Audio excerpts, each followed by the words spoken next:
अस्सलामुअलैकुम प्यारे दोस्तों, चैनल पे नए हो तो चैनल को सब्सक्राइब करके बेल आइकन को दबा दीजिए, जिससे आपको हमारे इस चैनल के नए नए सूरह वीडियो वाक़या देखने जब को आप मिले। पढ़ेंगे तो जन्नत का उसमें तज़किरा है। अल्लाह ने फरमाया फ़िल्लतुम मिनल अव्वलीन व क़लीलुम मिनल आखिरीन अला सुरुरिम मौदूनतिन मुत्तकीईन अलैहा मुतक़ाबिलीन। वहाँ दीवान लगाए होंगे, बड़े बड़े महलात होंगे जिनकी एक ईंट सोने की, एक ईंट चांदी की बनाई होगी। पूरे ज़मीन पर जो घास होगी वो ज़ाफ़रान से भी ज़्यादा मुलायम।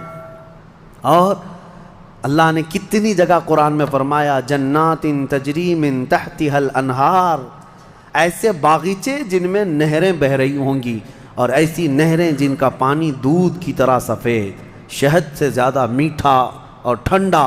ये ठंडे मीठे पानी की नहरें जिसको कौसर और सलसबील कहा गया है, ये जन्नत के बागीचों से होकर गुज़र रही होंगी।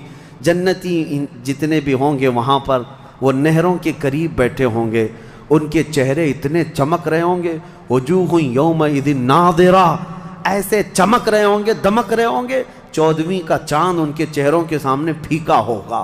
ये जन्नतियों के चेहरे होंगे। और वो अपने जब जन्नती महल में जाएंगे, एक महल सामने होगा, दूसरा महल इधर होगा, आमने सामने जन्नती बातें करते हुए बैठेंगे। ये कुरान पाक में अल्लाह ने फरमाया उनकी खिदमत के लिए गिलमान, लड़के भी होंगे। हुरान जन्नत, वो जन्नतियों की खिदमत के लिए उनकी बीवियां वहाँ पर बनाई जाएंगी। वो इतनी हसीन और जमील खूबसूरत हैं कि जन्नती के लिए आज तक ना वैसी खूबसूरती या हुस्न दुनिया में किसी ने सुना है ना देखा। ये हुरान जन्नत हर जन्नती को दी जाएंगी। अब उसके बाद जन्नत में पहुँच जाने के बाद तुम्हारे लिए क्या नहीं होगा। एक तबका अंबिया का है, एक तबका जन्नत में औलिया का है, एक तबका शुहदा का है, एक तबका सिद्दीकीन का है। और फिर जन्नती के लिए कुरान में है जो वो ख्वाहिश करेगा फरिश्ते फ़ौरन उसके लिए वो हाजिर करेंगे।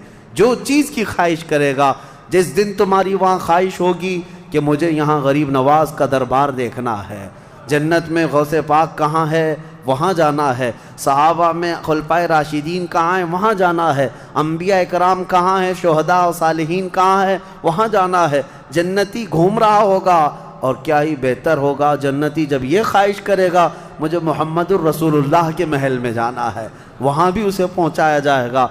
वह हर एक बड़े से बड़े अंबिया, सालिहीन, शुहदा और रसूलान इज़ाम के यहाँ जाता रहेगा, आता रहेगा, जाता रहेगा, आता रहेगा। जन्नत की नेमतें उसकी ख़त्म नहीं होंगी, यहाँ तक कि अल्लाह करीम फरमाएगा हुराने जन्नत को, ये मेरे वो बंदे हैं जो सिर्फ़ मेरी हमद सुनते थे दुनिया में। ऐ हुराने जन्नत, तुम अपनी मीठी आवाज़ में अब मेरी हमद इनको यहाँ सुनाओ। 100 साल तक वो हुराने जन्नत उन्हें हमद सुनाती रहेंगी। फिर जन्नतियों से अल्लाह पूछेगा पेट भर गया? वो जन्नती कहेंगे मौला और तेरी तारीफ़ सुनने का दिल करता है। दाऊद अलैहिस्सलाम जिनकी आवाज़ में बड़ी मिठास थी, रब ताला फरमाएगा ऐ मेरे दाऊद खलीफतुल्लाह, आओ इन जन्नतियों को अपनी सुरीली आवाज़ में मेरी हमद सुनाओ। अब वो 100 साल तक सुनाते रहेंगे और जन्नती मदहोश होंगे और सुनते रहेंगे। ये जन्नत के तराने वहाँ पर सुनाए जा रहे हैं। उसके बाद फिर रब ताला फरमाएगा अब तुम सैराब हो गए कि दाऊद अलैहिस्सलाम की ज़ुबान से तो चिड़ियाँ भी सुनने के लिए खड़ी हो जाती थी, परिंदे भी हवा में रुक जाते थे। अब जन्नती कहेंगे कि मौला और तेरी हमद हो और तेरी तारीफ़ हो, हम सुनना चाहते हैं। रब ताला जब फरमाएगा ऐ फरिश्तों हिजाबात हटाओ, अब मैं सुनाऊंगा और मेरे बंदे सुनेंगे। अब ये जन्नत की सबसे बड़ी नेमत वजूह यौमइदिन नाज़िरा इला रब्बिहा नाज़िरा। मौला फरमाता है चेहरे चमक रहे होंगे इस बात के लिए कि बग़ैर हिजाब के वो अपने अल्लाह को देख रहे होंगे। इससे बड़ी नेमत जन्नती को कुछ नहीं है कि मौला करीम हिजाबात हटा देगा। जिसके तुम यहाँ सजदे करते हो, जिससे तुम गिड़गिड़ा कर मांगते हो, वो मौला जन्नत में पर्दे हटा देगा। और फरमाया गया जन्नत की सबसे बड़ी नेमत दीदारे इलाही है। इसीलिए रमज़ान में भी मेरे आका ने फरमाया इफ्तार करने वाले को दो खुशियाँ दी जाएंगी कि जब बंदा इफ्तार करता है तो उसके लिए भी ये फरमाया गया है कि जैसे ही वो इफ्तार करता है, एक तो उसके पेट ठंडे होने की खुशी है, गला तर होने की खुशी है, लेकिन दूसरी खुशी हर इफ्तार करने वाले रोज़ेदार के लिए कि रहमान फरमाएगा मैंने तेरा महफूज कर लिया है जन्नत में, अब तुझे मैं अपना दीदार कराऊंगा। रोज़ेदारों को अल्लाह का दीदार होगा तो ये जन्नती जन्नत में पहुंच जाएंगे, दोज़खी दोज़ख में पहुंच जाएंगे। मैंने ये जो 2 आयतें आई थी उसकी तफसीर आपके सामने रख दी। फ़ैसला तुम्हारे पास है, ज़िंदगी कैसी गुजारोगे।